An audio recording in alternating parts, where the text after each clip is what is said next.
SCHITT, I gotta get Roland over here to fix the AC in this fucking room, dude. I swear to God. Who's Roland? Roland Schitt. Yeah, Roland Schitt, dude. He's the maintenance guy, bro. What the fuck? He's the mayor. You don't know the fucking mayor, dude? Oh, okay. I didn't realize you were in character. I thought you were talking about like your actual home. Okay. Wow. See, that's acting right there. I'm fucking method, bro. Acting. Yeah, dude. Love that. Okay. I'm gonna hit the go live. 5, 4, 3, 2. I wonder what's on the tube.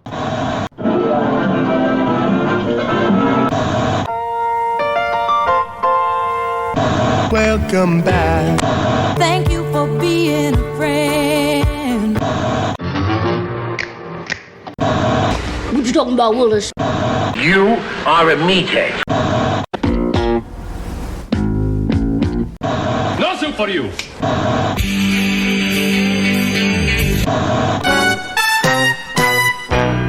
Adjust those bunny ears. What time is it, Jay? It's time to take a trip to Green Acres? No. No, not What's Green the other Acres. one? Oh, Schitt's Creek. Schitt's Creek. Man, up Schitt's Creek without a paddle, huh? Huh? Yeah, but without a paddle, but with a guest. Yeah, who is that guy? He looks awful familiar. Wait, are you that guy in every commercial I've ever seen? Yeah, you're that guy in every commercial ever made, dude. Ladies and gentlemen, that guy. David Lautman, my friend. Welcome to the show. A pleasure to be here. This is so exciting. As I was telling you, you're only here so that my mom will love me because she is a huge fan of General Hospital, and you've been admitted a few times, I think. And she hates all my commercials, right? She likes the. No, that's sweet. You did one with your dad? That was adorable. Oh yeah, that one with.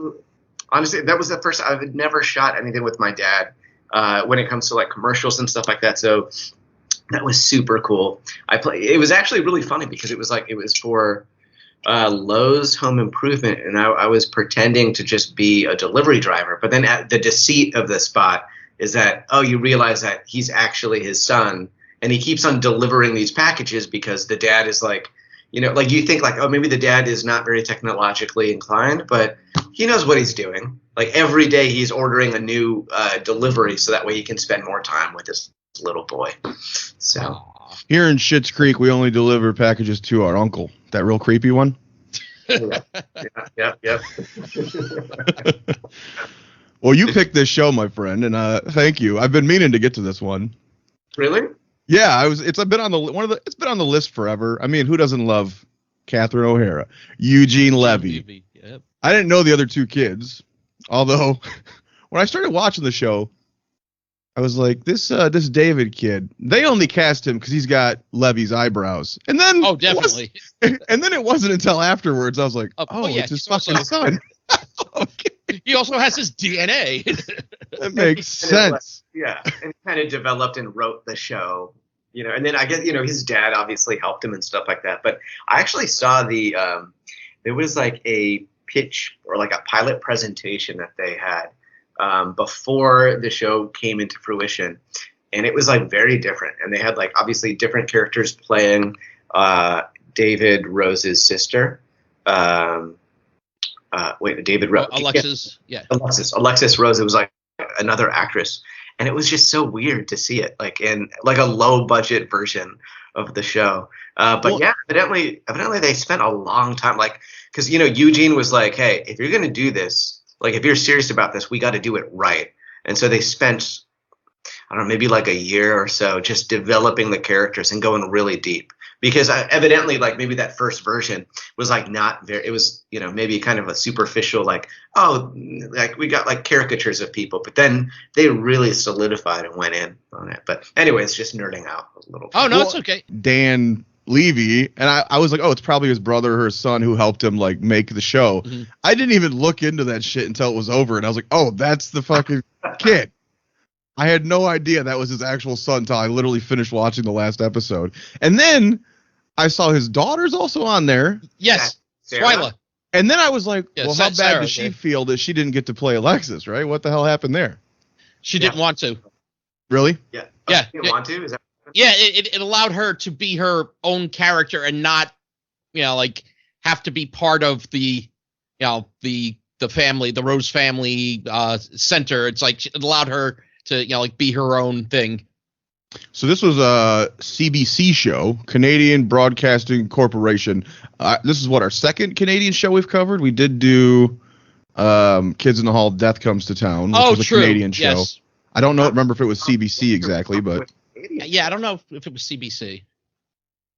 what was? Oh, I can channel my inner Alexis this whole episode and end every sentence with David. What were you saying, David? I'm gonna put my hands up. Cool, David. Yeah. Wait. What's your issue with Canadian television? You guys don't cover it on this show?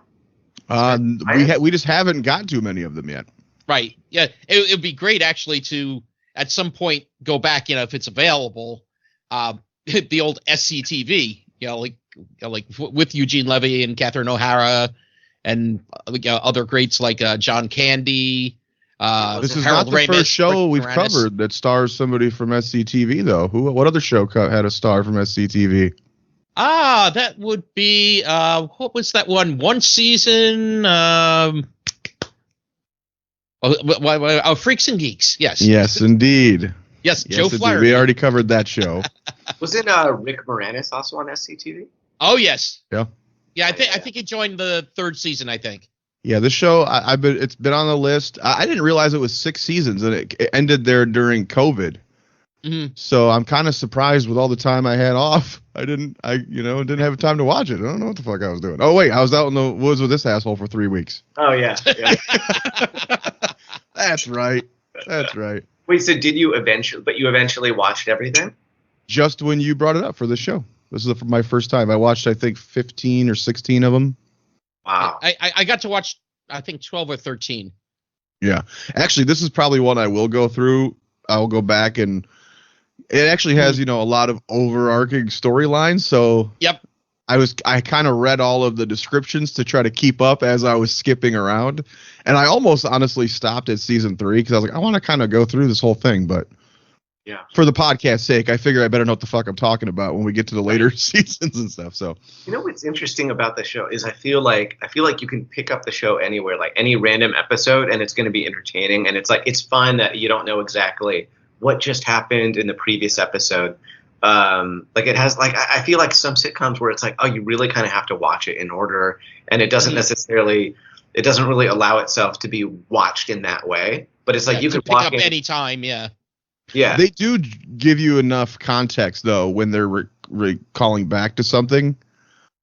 Yeah. There was one, because I watched a little bit about her making the movie, the Crows Have Eyes 3 Oh, yeah. or whatever. Yeah, Crows Have Eyes 3, the crow inning. So I saw the one where she was like filming it, and then one I watched later, there was talking about like the viral clip of the crows attacking the premiere or something, and they do give you enough context to kind of keep up the through lines like that. Mm-hmm. Well, this is an interesting show because I really do love the subtle humor of it, and it doesn't really feel like it's a story show. We've talked about story shows and character shows. This is very much a character show. Definitely character driven. The stories don't really matter much at all to what's happening in this show. but just a little you know what the whole idea for this show was, though, like where it came from for Dan Levy. I said Green Acres. No. Although yes, some striking similarities, but yeah. Apparently it was watching reality television, particularly Keeping Up with the Kardashians. Like, what would happen if they just all of a sudden went broke?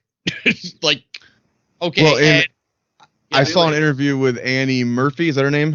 Who plays Alexis? Yes. She said that her entire inspiration was Kim Kardashian, Lindsay Lohan, and the Olsen twins. Right. And she does a lot of the hand acting, like, oh my God, David. And she's like, that was something that she noticed, like they all talk with their hands like completely every time. So gesticulating all over the room. They talk with their hands, and also the way she holds her handbag and such, it like Oh, yeah. also came from the Kardashians. And the vocal fry, which Yep. yeah. No, that's all. Yeah, I saw those interviews too. I was getting from Catherine O'Hara, I was getting a lot of kind of a Jennifer Coolidge vibe too. I could see that. When she really drawing out, it felt very even more like what was her character in like Two Broke Girls? Like a little bit of that. When she's really going for the glamour, and that weird soft voice she's doing. Mm-hmm. Did you guys also cover White Lotus? Or Not yet. No. Okay. Is that a comedy or is that a drama? I mean, I feel like maybe it's a dramedy or something. Okay. So then possible to do here. We've done one like classified dramedy. Hence Freaks and Geeks. Right. But that's interesting. I didn't know that about that the inspiration was from like what if the Kardashians just went broke. Yeah. I gotta say, did you like any of these characters as people when you started watching the show? Because I sure as fuck did. In the first season, you're like, I don't like anybody. This is weird. Well, what's interesting is I feel like I liked the town folks, the people that like Twyla. I loved Twyla immediately. Yes. Even Rand. Wait, what was it? Schitt. Roland Schitt. Roland. His wife. His wife seemed normal and nice. Oh, Jocelyn. Yeah. Love Jocelyn. And obviously Roland was very entertaining, but like you didn't know exactly what to make of this guy. Like, is he? Because that was a very of all the characters, I feel like maybe that was more like a little bit more broad. I mean, maybe that was the broadest character. I think he's got like that belly on a skinny frame, and then he's just like. And Chris Elliott's known for that. Yes. He's known for being the big goofy part of every one of them. He's been on several shows we've discussed. Yep. Everybody Loves Raymond, King of Queens. So yeah, but the weird thing is when you do start to meet the town folk, yes, they are the normal ones, and you kind of expect with the setup of the show, right? You don't expect the leads to be the characters. You know? It's like you're expecting the fish out of water. It's like, oh, okay, well, like our leads are the mains are like okay, they're normal ones, and like everyone else is goofy or something. But yeah, they flip the script basically. Especially when you meet Roland first, because you're like, oh, they're all gonna be like this, and then you get to everyone else, and you're like, oh, everyone else seems kind of like tame. Yeah, that's what I thought too. And then, but then again, you did have some of the characters on like the town council meetings, like I forget the lady, and then like the really forgetful dude. Like those were also very strong characters, and so although like the town folks were pretty like the straight men to the crazy of the leads, like they were still very like strong choices happening. One of the side characters that I really loved was Karen Robinson as Ronnie Lee. Oh my god, she was so funny and so like real. Especially, I don't know if you watched the one where like they go to the bar and they're trying to set Bob up because his wife's left him. Yeah, he's been waiting for her to return. That's the ongoing joke. Which too. I didn't even realize that Bob guy was also on SCTV. Oh, was he? Yeah, and I was looking at his resume because I was like, it's weird how big of a role this guy all of a sudden just got on here. And then I saw he was in, ironically, with the Olsen twins, and Eugene Levy was that New York Minute movie they did. Oh God! And I was like, wait, he's in another movie with Eugene Levy. He's got to have a connection. And then I go back, and yeah, he was on SCTV. John Hemphill is his name. Yeah, I wonder if he's related to Shirley Hemphill from What's Happening. Probably not. I don't really see the familial tie there. No.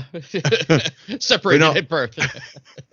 I will say the thing that brought the show down at times for me was all of the kids' relationships that got a little mundane for me. And I gotta say, as far as I almost don't want to call this show a sitcom, even though it's in that vein. As far as like sitcom love interests go, these are some bland characters to me. You're talking about the what's it called? The the animal veterinarian. Ted. Ted the vet, and even was it Mutt Schitt? Was that their son? Yeah, Mutt. Yeah, Mutt. And then even the guy that David ends up marrying. I thought they're all pretty vanilla and like, eh. I just thought the scenes with the family was where all the comedy was, and then you start getting, especially in the last 2 seasons, all of these kids out dating, and you're like, can we get a more interesting mate, perhaps?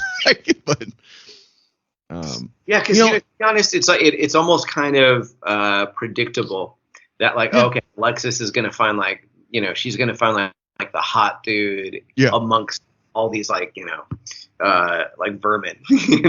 Well, and that's all it felt like. Was I didn't feel any of those relationships had a real connection. They're only with these people because they're attractive. Right. Like they didn't have personality enough for you to go, oh, I fell in love with you instantly. It's like, oh no, you have a 6-pack, obviously. Mm-hmm. Well, like the character of Ted, also it was like on again, off again, on again, off again. Yeah. Yeah, that's true. That's true. But at the same time, you're like, neither one of those kids are good at relationships. So the fact that wedding just kind of sped along there in the last year, you're like, even the nice guy can do better. This guy, you know what I mean? David. What's kind of interesting is that, like, obviously, the show takes place in that town, but it's like, I kind of wanted to see like some of the flashbacks or the backstory stuff that they were talking about. Specifically, like Alexis had a lot of backstory about like, oh yeah, back when I was in New York and, I was dating like the prince of this or whatever. And like, he would fly me around. And it's like, I kind of wanted to see some of that stuff actually sounded more interesting than what we were seeing in the town. Because, become mundane. And then, not to say Rose Apothecary isn't like an interesting place, but sometimes you want to see some. Sing it, David. No, and I thought that exact thing on the episode where she goes to Bosnia to do the movie. And I was like, how much more interesting would it be instead of keep cutting back to them in Schitt's Creek if the whole family went to fucking Bosnia. And you had them like encountering the country? Like, how cool would that be?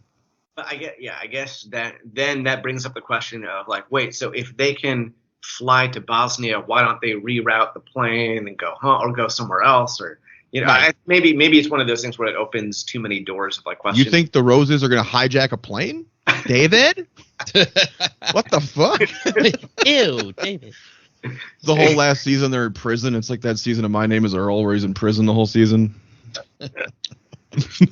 Yeah, I mean, I think you could explain it away real quick where it's like, oh yeah, production is like willing to fly out the family because maybe Moira makes that like, that's a non-negotiable, like my family has to come with me, and then there we go, that's it, right? Well, and in the one I saw where she gets offered the part, her contract said she had to pay for it, so at some point that might have changed. It said she had to pay for the flight herself, right. And that's when I wonder, was Alexis, was she already her publicist at that point, and so she may have been responsible for that?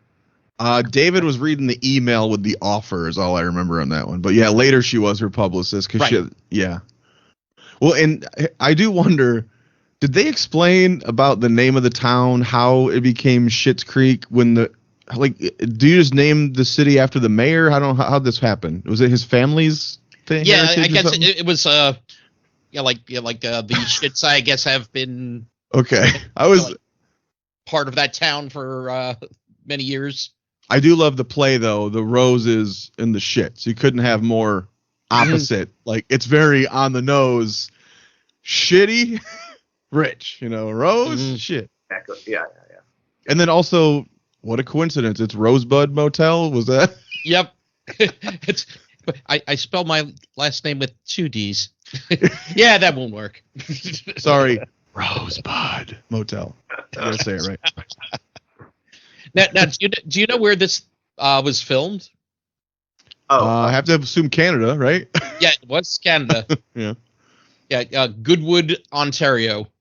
I saw some photos actually when I was looking for my background here. I saw some photos of people at the real motel, so it must be a real location they like used and left there. I guess people still visit it. Yeah, they've actually had like convention, Schitt's Creek conventions there. I saw a wedding. They're setting up a wedding out front, and they had the town sign as their wedding poster with him like having the wife bent over. Oh yeah. I was what we see at the end. Yeah. Wait, so that sign actually exists? That wasn't like. No, well, they made it for their wedding at the location where the hotel is. Oh, that's amazing. Have you done any sitcoms yet? In case we start shitting on something that you happen to be in? No. We're just like, man, this show was shit. You're like, I was actually on an episode of. Nothing significant. Yeah. Oh, okay, good. Whew. But he's like, I was the girl in Small Wonder. Don't watch that episode, pal. I love though going through a lot of the filmographies of a lot of the people though. Like you said, like you had a couple, like a few people from SCTV, but everyone else like everything was Canadian. It's like, oh, they were on Degrassi. Oh wait, they were on. Yeah, it's like okay, how many Canadian TV shows can we? In Annie Murphy's, she was in very much like Matt LeBlanc talked about when he was cast on Friends. When she got this, she said her apartment had just burnt to the ground and she had $3 in her bank account. Yep. When she got this role, she said the world was telling me that I'm done acting. Go find something else. And then she gets this, and it said it changed her life. Of course, I think John Hamm did something similar. I can believe that. Yeah, with Mad Men. Yeah, with Mad Men, I think he said something about like he gave himself like a certain amount of time before he was going to just move and call it quits. And then I think he was like maybe getting fired from jobs, or I feel like he was bartending or something. I could be making all of this up, but I definitely know he did say something about like how Mad Men came at the exact time when he needed it, and if it didn't, like he would have quit or something like that, or been pulled from it. I don't know. Well, in that case, universe, I sure am broke. I could probably quit acting anytime now. Now, it's interesting, David, though, you were saying like you were an actually early watcher, because like at the beginning, it didn't really have that same, how do you want to say, the push that it got once it also hit Netflix. Careful, I think out in Los Angeles, being the watcher means something else. Oh, okay, sorry. I've been to West Hollywood. Yeah, apparently the first like 2 seasons like weren't as well recognized at that time until it hit that third one, and I believe that's when it got picked up by Netflix. The way to watch it on US TV apparently was a thing called Pop TV. Well, I'm watching it, and with the language, you go, okay, this is not like an NBC show. They're using the F-bomb here and there. Yep. Yeah. We encountered that with like British shows, but not I don't even remember Kids in the Hall, Death Comes to Town did it have harsh language like that? I don't think it did. It may have had a couple of thrown in there. It had harsh elements like necrophilia, but it didn't have I don't think F-bombs or anything. No, every series has its kids, little bit. You can fuck a corpse, just don't say that naughty F word. You guys prefer the British style where it's like that drier, wittier sometimes type of comedy? We watched that Father Ted, man. I fell in love with that show. That show was technically good. It's about an Irish priest, but it's a British show. Did you get from the music in this? I was getting some inspiration, I think, from like Curb Your Enthusiasm. I feel like that's kind of the vibe they were going for musically. I could see that a little bit. 2 of the cast members were on Curb. Not the 2 you'd suspect. Actually, Dan Levy was on an episode in the 12th season, which I think is this last one that's on right now, right? And then Catherine O'Hara had the great role on the Bam Bam episode as the. I don't know if you remember that episode, but. So what's happening? It It's not inside the box. It's not inside the box. There it is. Oh, they're coming. Oh, they're coming round your way. Watch out. They got a lot of kids. Got anything to eat? No. Anything to drink? No. Nothing to eat or drink. No, I'm sorry, nothing. Why, that's interesting. I know, really. Yeah. Isn't it? Oh, fuck me, fat boy! Fuck me, fat boy! Oh man. That's Actually, while we're mentioning Curb, we should say R.I.P. Richard Lewis. Yes. That's sad, man. He was so funny. He was so funny on that show, and I loved his stand-up back in the day. He was a perfect neurotic comedian. Mm-hmm. No, I remember watching his stand-up back in the day, and I didn't even realize, like, he actually grew up like a few towns away from here. Mm. Yeah, because like there's an old, you know the old series Candid Camera. Mm-hmm. There's actually you're on it right now. Oh, hey, smile. No, they had like one of their setups was they were at Dwight Morrow High School in Englewood, New Jersey, which is, as I said, a few towns away from me here. And one of the people that wound up on there was Richard Lewis. He actually had that sitcom that we've talked about covering with Jamie Lee Curtis. Yep. I found the DVD randomly one time at like a random thrift store or something. And I was like, holy there's shit. a fucking sitcom with Richard Lewis and Jamie Lee Curtis? What the hell?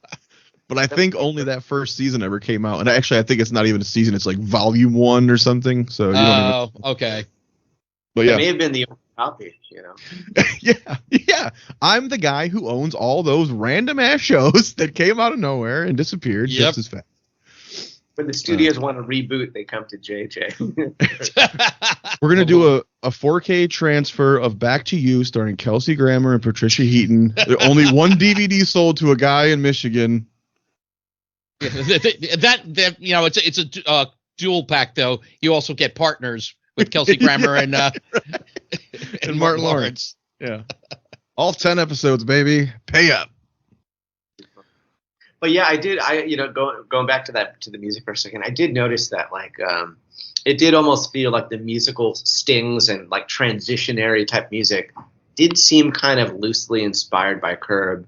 But I'm curious if have they talked about that on any behind the scenes or interviews or anything like that? I don't think they have. But I feel like the inspiration from a show like Curb is pretty abundantly clear here, like the vibe of it. Mm-hmm. Actually, David had a lot of the great little one-liners with he was mad at Alexis about something. He just goes, eat glass. What? Oh, okay. Apparently, Dan Levy and what's her name, Annie Murphy. They came to a head like one time. Speaking of eating, the pizza that they'd always eat. It's like Dan Levy ordered from like several different like places. It's like, okay, I want you all to tell us which is the best, and we'll use that for the show. And I guess she was a little annoyed at that point. Yeah. Well, one of the last ones I watched, David grabs like half the pizza. Yeah. And he's like, hey. Johnny's like, hey, slice. stop don't be an animal. 3 slices. Yeah. Well, it's like your pizza, Jay. I saw your post. Yeah, one slice. I went to Little Caesars today, and I get in the car, and I was like, open it up, not even cut. They didn't cut the fucking pizza. Oh my god. I said, well, thank you, Little Caesars. You finally made a pizza where I can eat one slice and be satisfied. You don't have to feel bad about eating the whole thing because it's one slice. Yeah. I only had one slice. It happened to be a 12-inch pizza, but it was only one slice. Yeah. Folded into a fucking taco. Yeah. Oh, then again, it's Little Caesar, so it's not really pizza anyway. So I don't know, Dave. By you, any good pizza out in L.A. or? It's so funny you say that. Oh God! Don't start telling the New York guy about your delicious pizza. He's gonna go. Hey. Well, no. Number one, it's New Jersey. So. Well, okay, I was actually just in New York a few weeks ago, and literally every day, the only thing I ate was pizza because I knew it was going to be ripped away from me as soon as I got back to LA. Look, the There we pizza out go. here, it sucks. The pizza out Okay. here. Okay. That's what I was just wondering. Like, Yeah. there are places that have, like some good, but like I was wondering, like, is LA one of those places? I remember when we went to the Halloween parade there one time in West Hollywood. All the cop cars were on each corner, and each cop car had a literal pizza the size of their hood that they were all eating off of. And I remember going, I want to know where that is. I want to know where that is. Yeah, I think that's. I forget. Had to be like a 60-inch pizza. Damn. And it's a square, right? I don't remember the shape. I just remember the box taking up the entire hood of the car. Wow. Yeah. And I thought the one place over this way was had big pizza with a 24-inch, like basically, like 2-foot slices. I'd be lying if I said a fetish wasn't born as I watched that beautiful female cop shove that entire slice into her head. It was the very first mukbang I ever seen, right there live in person. Hey! Today's what it is. Your ear was up to her mouth or something. So I'm wondering if there was a character on this show that you thought was like, you know what? That was kind of like an underutilized character that like for example, like Saul Goodman on Breaking Bad, he gets a spin-off show where it was like, like such an interesting character. I feel like for me, a character that was kind of interesting was that, you remember like that guy who he was like the real estate agent? Yeah, that's what I was going to say. Right. Yes. When he's working the camera for the wedding. Right. Yeah. That guy. Multiple cameras. He's got multiple cameras going, but yeah, he's the only real estate agent in the area. Exactly. Yeah, I was gonna say that guy. Like he had very few lines in the episodes I watched, but he was always hysterical. Yeah, and like that's always so impressive. Is he Middle Eastern? Is that the? I believe he's of. Let's see. That dude was funnier than hell. Yeah, even in the wedding one when he keeps putting the camera back up and they're like, "I don't think you should be recording this." I was told to catch everything. Yep. Yeah, he's actually from Gujarat, India. Okay. Where his parents were, but he was born in Canada. Rizwan Manji. Yep. Yeah, as Ray Butani. Yeah, he was funny. It's so crazy how much he was able to do with so little screen time. And it's like, if he had a spin-off show, I would be like, okay, I'm for sure going to watch the pilot. We'll take it from there, but I'll for sure watch the first episode. Well, and I watched 15 or 16. I wasn't sure if maybe he did have episodes that he had more to do in. Focus, but, yeah, I don't know. Do you think were there other characters that you think were like as interesting or? Honestly, as my favorite character, probably the desk girl. What's her name? Stevie. Stevie. I think Stevie might be my actual favorite character on the show. Yeah, I definitely could see that, and sometimes I almost think that like the audience is Stevie, kind of like and I was gonna say in amongst and watching, because like even at the end she's like talking about, it's like I was just behind the desk watching you guys these last few years, like. I was gonna say, in a sense of favorite character for a spinoff, I don't think she would work in a spinoff because you need her reacting to everyone else. Yeah. Exactly. The person I think that actually maybe also could be with the spinoff is Twyla, because of what we learn at the end. It's like, oh, she's rich. She had to split $92 million. I'm rich, bitch. Yeah, that's true. Jeez. So it's like, okay, like follow her a little bit to see, like, okay, does the money get to her, or does like David, or someone that's still there in Schitt's Creek influence her to try to do a little more besides buying the Tropical Cafe? Also, a great name Cafe for Tropical, a character spinoff. Friends, Joey. Schitt's Creek, Twyla. Yeah, there we go. You could gussy that name up for that logo, man. Whoop. But then I feel like kind of the same potential issue with Stevie, how like Stevie kind of needs the rest of the cast to bounce off of. I feel like that could potentially be problematic for Twyla. You have to do like a Bob Newhart where you just constantly surround him with new wacky characters. Yep. You know? Yeah, like people that come into the cafe and Right. Actually, it would be better if she left Schitt's Creek and was in a new weird town. But yeah, so, right. yeah. Telling her great stories growing up with a smile. Yeah. I'll tell you what spinoff I would not want to see. It would be Mutt Schmidt. Oh no. Or Mutt Shit. Yeah, definitely would not want to watch it. It's like, wait, you named your son Dog Shit? Mutt Shit. My son Dog Shit over here. Yeah, nobody wants to watch like Six Pack just like not be funny or whatever. Nah. I find it interesting though, like also that the name of the show, Schitt's Creek, when it's spelt out, it's SCHITT''S. And they never put the apostrophe in the logo. They never put the apostrophe in the logo or anything. It's you have the dollar sign like right, like almost like an exponent or something. Yeah. Right. Can you name any of the other? This is for you, Nick. Okay. Of all the shows we've covered, this is our, I think, 44th show or 45th show. Okay. How many other shows have we covered that end with a wedding episode? Three's Company. Correct. Let's see. Hold on. Let's see. Not that one. And David, do you know any shows that their final episode is a wedding? Besides this, of course. That's one. Oh, God, I'm trying to think now. Like, what other shows end in a wedding?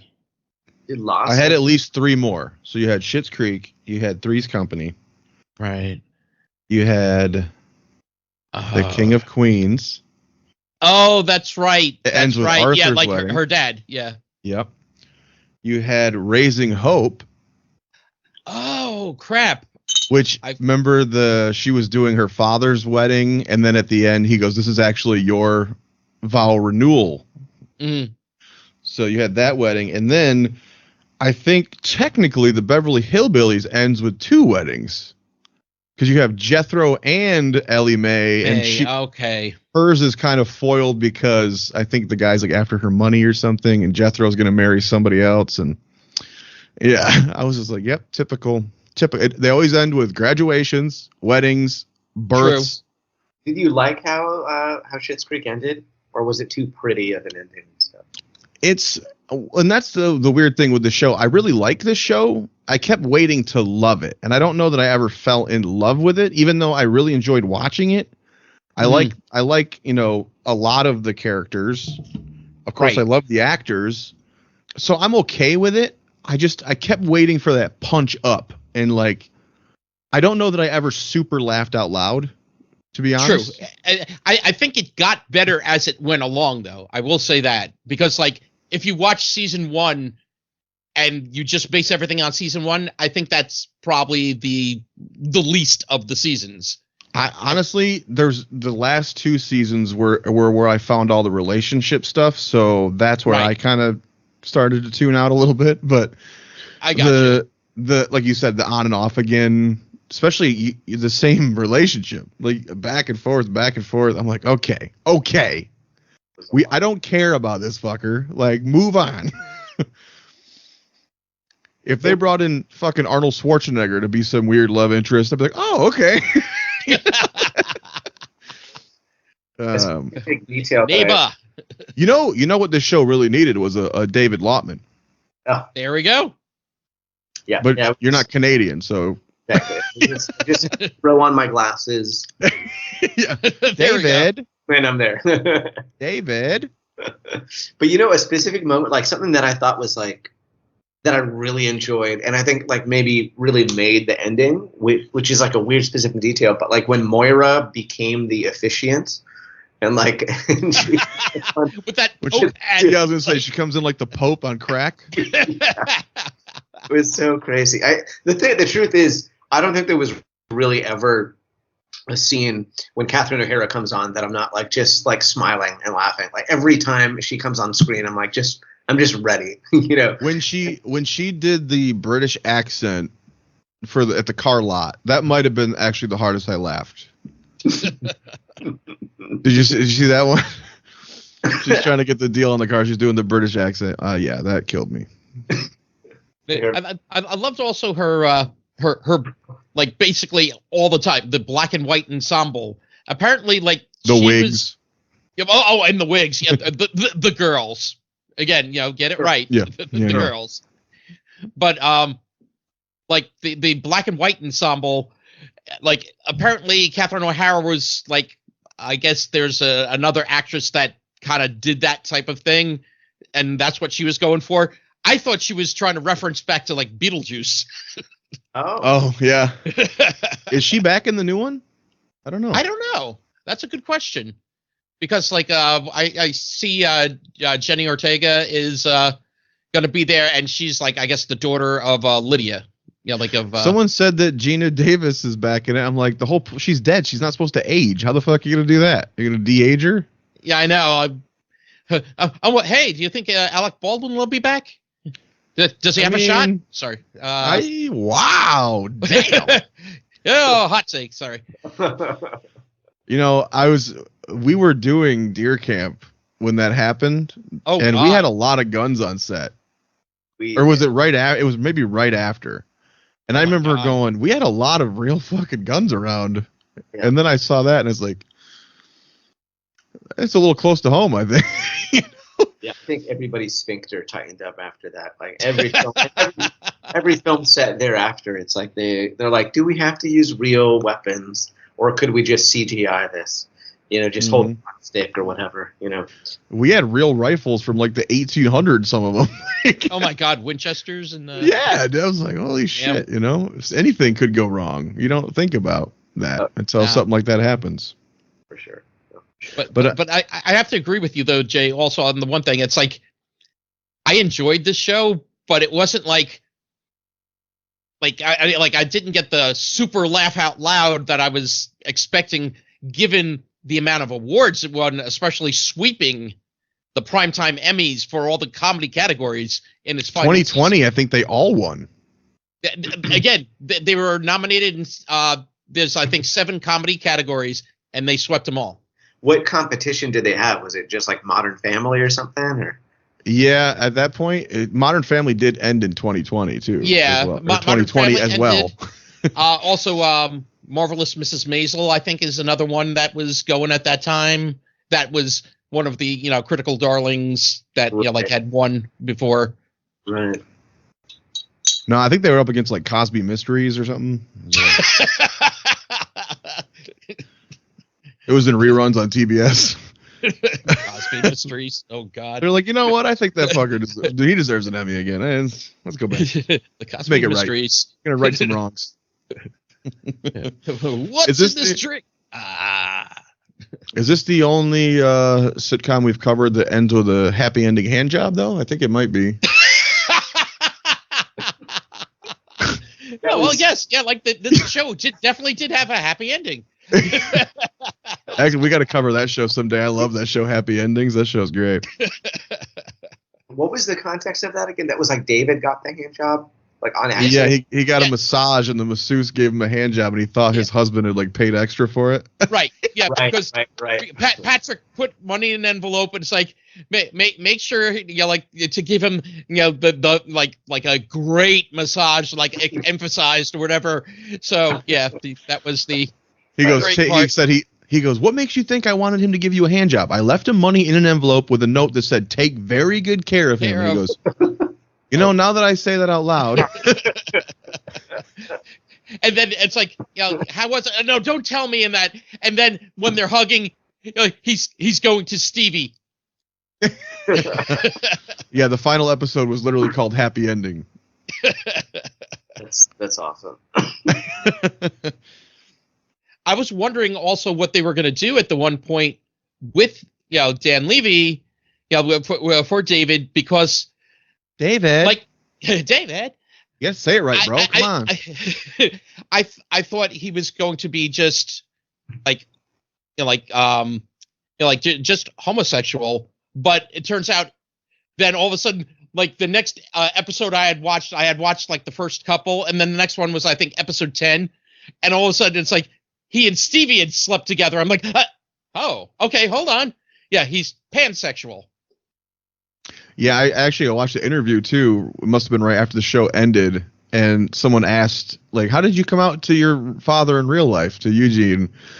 And basically they're like, we knew, obviously, but he was like 18 years old, and finally his mother's like, you're gay, right? And he's like, yeah. And they're like, okay. And then moved on with their lives. He's like, basically we knew since he was like, 14.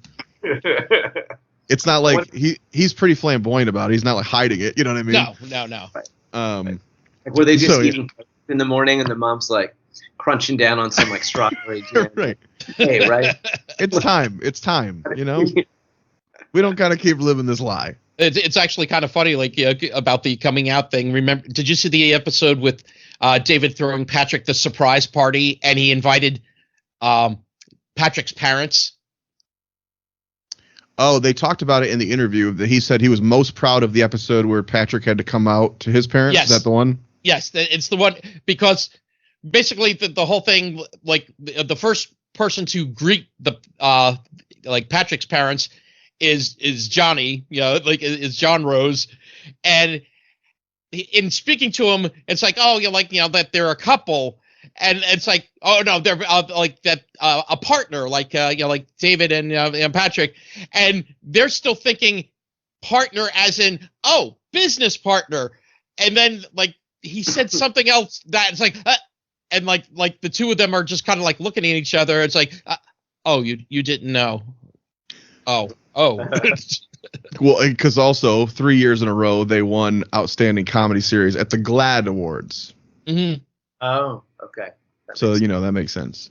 Yeah. Also, it could have also been like right time, right place. True. 19 through 21, they won all three of those. Yeah. But of course, at that point, how many gay leads did you have on besides, like you said, Modern Family? It was interesting also, like the flip the script too. It's like, here they are in this small town. Like, again, the townspeople are more the normal people. They're the weird ones. But at the same point, it's like when like David is understood to be pansexual. It's like, oh, okay, it's just kind of like, everyone go about their business. It's like, oh wow, like usually you think sometimes like some of these small towns like, oh, might not be as right. And if you had made accepting Schitt's Creek 86, perhaps, yeah, then maybe you'd have a little more flack on something like that and a little more to play with. But yeah, that was the other unusual thing I found about the show, that it's like, oh wait, in this town it's like, oh yeah, like, and like the one character Jake that like David hooks up with and Stevie hooks up with. And it's like, okay, it's like, okay, so you have him, you have that, and you have Patrick. So it's like, okay, so it's just an accepted, like everyone is accepted in this town. Well, I don't know. I mean, maybe it's part of a thing where like this town is awfully musically inclined. Like, you've got the jazz gals, right? You've got even Alexis, like a little bit Alexis song, and then Patrick obviously on the guitar. And so there's a lot of performers in this town, which raises a good question. Who is the strongest performer?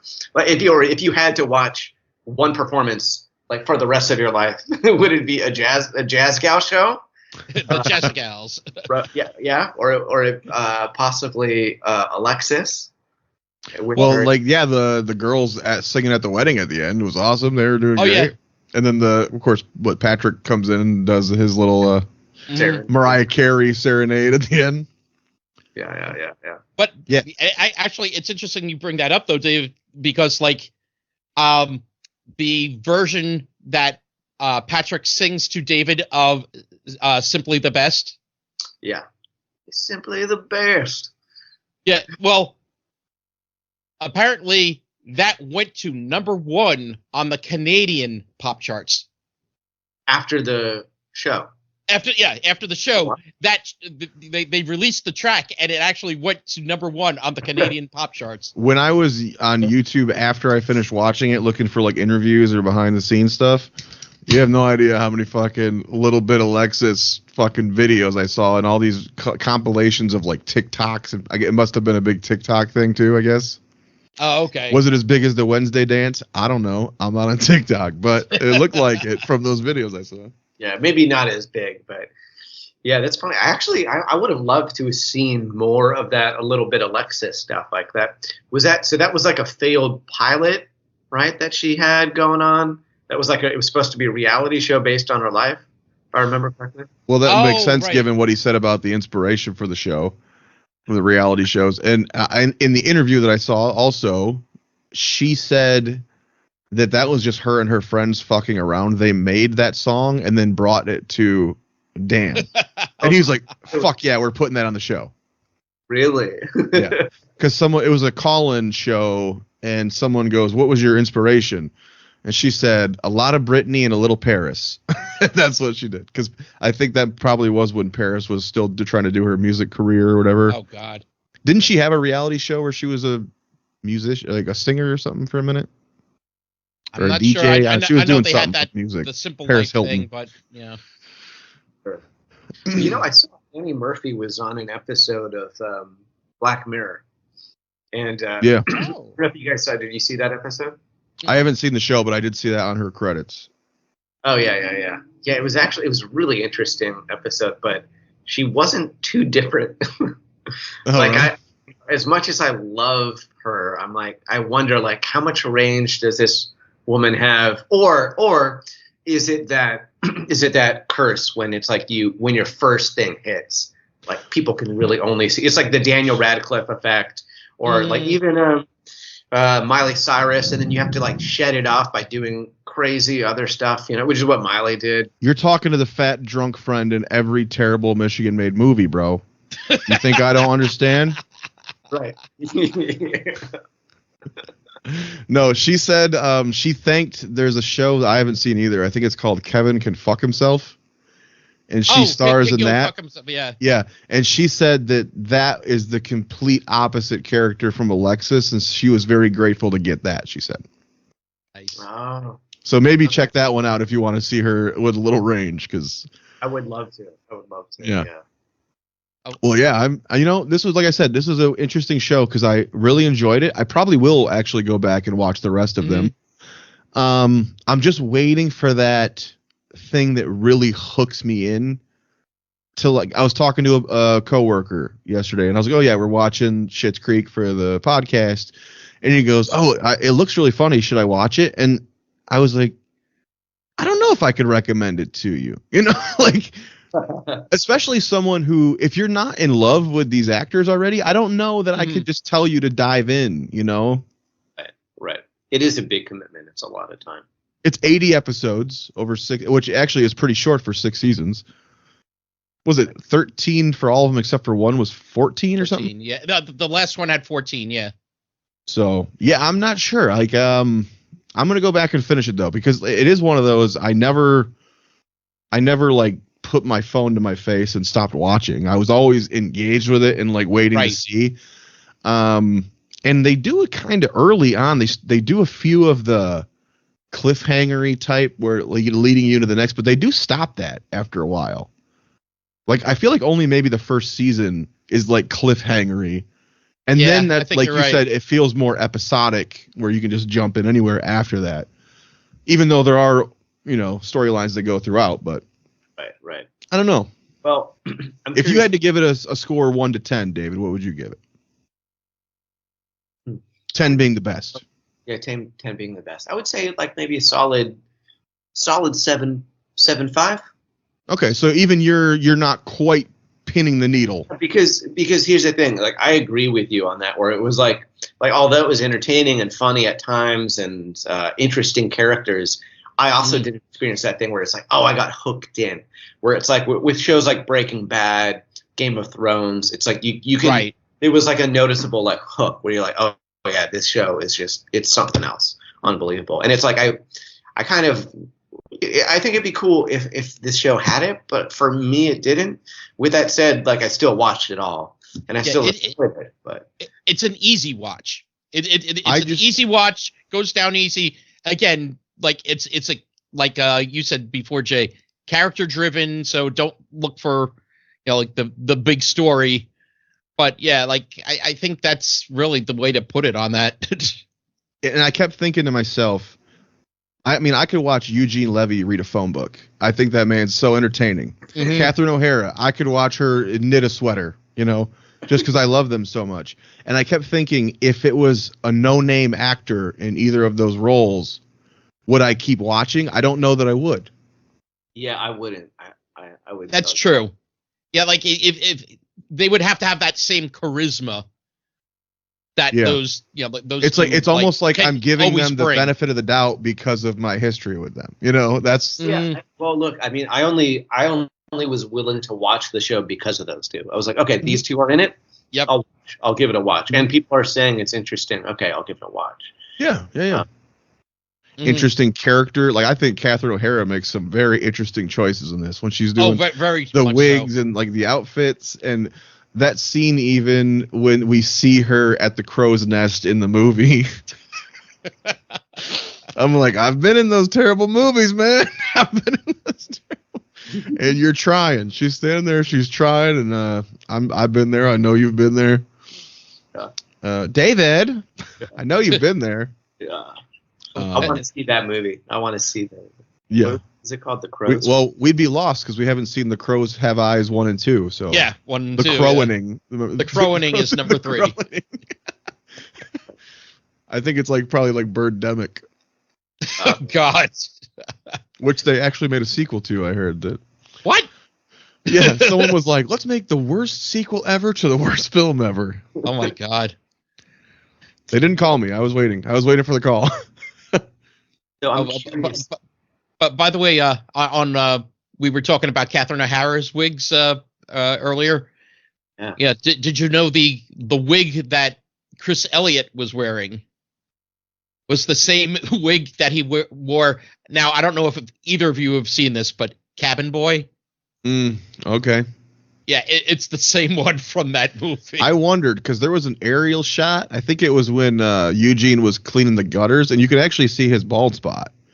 Right. Because I was sure it was a wig until I saw that, and I was like, well, maybe it's his hair. I don't know. No, but it's always been bald, so I don't know.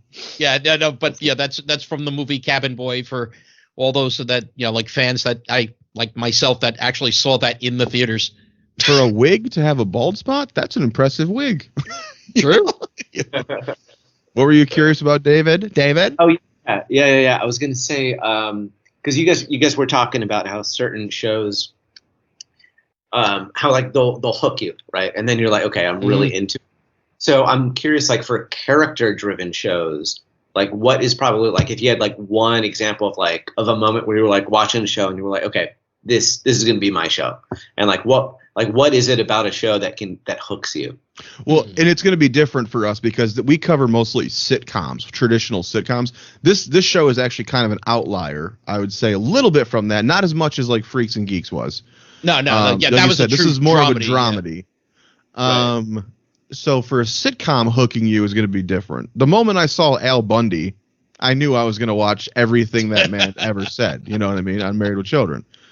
But also in a different vein, maybe something like you mentioned Breaking Bad. I went in for Bryan Cranston because I loved him on Seinfeld and Malcolm in the Middle. But the moment you see him playing that character, you go, oh, fuck, I'm here. I'm already hooked in. Yeah. He disappears into the character. So it's a little different for me depending on what genre you're talking about. But yeah, I'm trying to think for like you're saying for a sitcom, like character-driven sitcoms. Like I'm going through our list. I'm like, He goes, Urkel. The second I saw Urkel, I knew I had to watch all 9 seasons of. No. Well, I think going back to some of our earlier things. How about like a Night Court? Like I remember watching that when I was young. Like seeing that for the first time, I'm like, holy crap, I love these characters. Like I love Judge Harry. It's like like Dan is so funny. Actually, we can tell David our top 3 shows we've covered so far, and that'll probably give him an idea of where we lie. Okay. What are your top 3 shows? 3-1 right now. 3-1 is Everybody Loves Raymond, Taxi, and All in the Family. Okay, and my top three: number 3, That 70s Show; number 2, Night Court; and number 1, All in the Family. Wow. I would have to say, okay, Silicon Valley was probably up there. I kind of like those nerdy shows. Like I did like Big Bang Theory. And I feel like I know somebody who guessed it on Silicon Valley, but I can't remember who the fuck it was. Yeah, a lot of improvisers, a lot of like LA and New York based improv guys were involved in that show. Mike Judge, another Mike Judge show. Nice. Oh, that was a Mike Judge show. I didn't know that. Mm-hmm. Yeah, one of my favorite movies, Office Space. Oh yeah, of course, yeah. We do have a task for you that I hope will either make Nick love you or hate you. Uh-huh. So we do this thing every season. We rank our shows, as we were just kind of discussing, and we take the bottom 3 shows from both of our lists each season, and we put them in a bucket. We draw one out, and we revisit it to see if our thoughts have changed. Mm-hmm. So from our second season, our bottom 3 shows were, what were they, Nick? Too Close for Comfort, Clarissa Explains It All, and What's Happening. Okay? Those were ranked worst of the, I think it was 20 shows we had done that season. Mm-hmm. So I have them numbered here on this sheet, and I'm going to actually, usually we would draw it out, but because you're Just here give a number and non-biased, I'm just going to have you pick a number, actually letter A, B, or C, and that will be the show that we revisit for the end of the season. It's a lot of responsibility. I don't want to make Nicholas. Yes, please have mercy, Dave. Well, he doesn't know. He doesn't know what they are. So right, that way he can't get mad at me. He can't get mad at the gods. He's only going to be mad at you. So this is perfect. Okay, I will choose letter B for Bravo. Sheet. Oh, don't do this to me. Can you read it? No, hold on a second. Let me. B. Well, A is What's Happening. Okay. C is Too Close for Comfort. Oh dear God. B, oh no. Clarissa Explains It All. Oh. Oh my. Oh. You don't know what you've just done to this poor man. That was literally his worst nightmare. Yeah. Yeah, like when it comes to ranking the shows, that is my next to last show of all the shows we've watched. Now, you know what's funny is last season the show he hated the most was Full House, and that's the one that was drawn. So we had to revisit Full House. Yep. And now you've just done his second worst nightmare. Wait, Melissa Joan Hart, is she really that bad in it, or what? Or is it not? It's not that she's that bad in it. It's just it's that he's an adult watching a child's show. Yeah, like a young teen comedy. Now, to be fair, there were 2 shows that were ranked below those for us, but maybe not for him, but we already watched every episode of them, so they didn't qualify anymore. Because why revisit it if we already watched every episode? Oh no, they were 2 above Clarissa, that 80s show and Partners, but we watched the whole series because they were such limited shows. Yeah, that 80s show and Partners. Yeah. Okay, well, I grew up watching Sabrina the Teenage Witch. Like I loved that show. Oh no, that I do in a heartbeat. But so Jake, I can't believe you chose. Swap out? Oh, swap shows. What's that? Can you swap out shows? What would you like to swap? Sabrina? Yeah, the Teenage Witch. No, I get so many comments about how fun it was to watch Nick be tortured that I think it's worth it to have to go back. Oh, I love it. I can't believe he chose that one. That's crazy. Yeah. I did not. I'll get you someday, Jay. What's funny is I almost put it under C because I was like, oh, it'll be obvious. Clarissa, C. Yeah. So I put it under B, hoping also kind of myself he wouldn't choose it. And there it is. Choose the one in the middle. All right. Well, I thank you, Mike. Do you have anything you want to plug? Any socials you want to plug? Socials? All I really do is Instagram, and I'm trying to do less of it only because it's just such an addicting platform. Mm-hmm. And so that's all I really am on. Mostly my feed, or at least what the algorithm gives me, are like food videos and stuff like that. Nothing made me feel older than when I was in LA when I saw you last, and at the after party or whatever, people are like, oh, let me get your Insta, your Snap. I'm like, yeah, I don't got those. I have Facebook and Twitter I'm because older I'm and an I old have man. Instagram. You do? Yeah. Don't really post anything. It's just I'm just one of those likers. Like, oh, okay, I follow this, or I comment on things. That also that's means something my different in whole LA. The Lakers. yes, the watchers and the likers. Let's hang out. Yeah. That's the Sharing first thing they pics. ask you at every elite party. Are you a liker or a watcher? Hold on, Jay. Uh-oh. Where does Schitt's Creek land on your list now? Oh, yes. Thank you. That's a very important question. So this is our 45th show. For me, Schitt's Creek lands right between, actually, your favorite there, Nick, Full House, and The Odd Couple at number 32 out of 45 for me. See, for me, I think it's going to go at number 29. Oh. Right above Beverly Hillbillies. Funny, we mentioned before, and below Spaced. I love Beverly Hillbillies.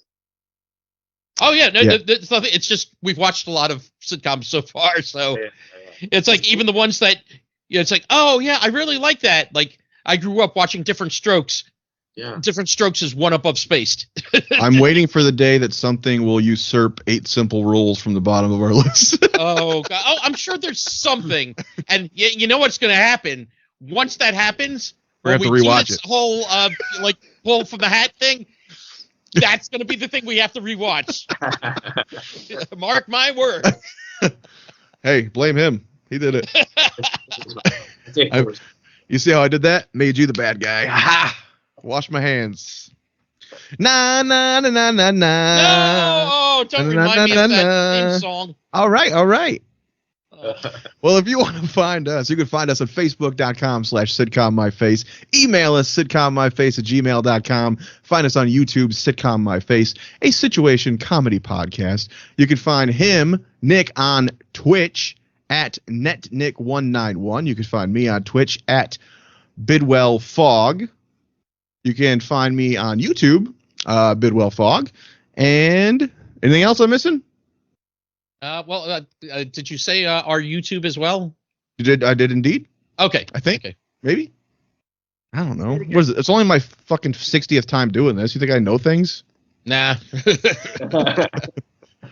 And in the meantime, I'm gonna lay on this seedy Schitt's Creek Rosebud Motel bed and hope that you'll sitcom my face. Oh. Good night. Thanks, David. Bye-bye. Thanks for having me.